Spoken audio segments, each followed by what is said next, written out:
I'm Jerry Rothwell, I'm the director of Town of Runners, and I'm here with Film Forward in Seattle. So Film Forward always takes filmmakers on their film programs with them, and I think that's really important. I think to have either the filmmaker there or perhaps a contributor from the film can really take you inside the world of the film much more and start to answer some of the questions that the film raises. Because films always, particularly films about other cultures and other countries, always throw up a whole set of ancillary questions that aren't central to the film but are really important to understand the culture that the film is about.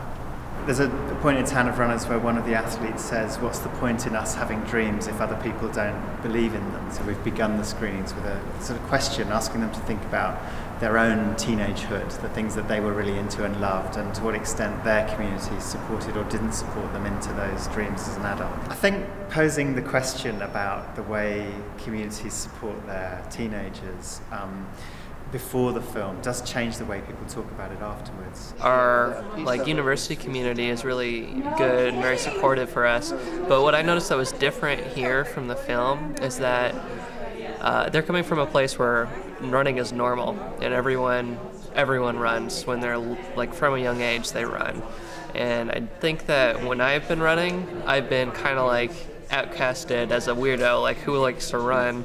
No one really understands it here. After the film, I thought a lot about their tremendous dedication. It's not always a perfect path.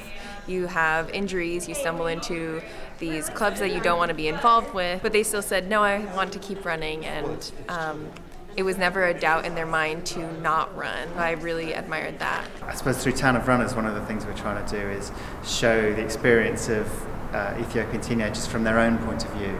I think usually before seeing the film, and I ask them what the words Ethiopia conjure up for them, people start saying usually words like poverty, famine, war.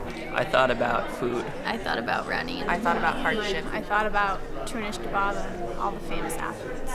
Any opportunity to show a film to an audience and to engage in a dialogue with them is wonderful for a filmmaker. Film Forward is really exciting because it takes you to places that perhaps wouldn't usually access film, or certainly not films of this kind, and gets you into discussions with people about them.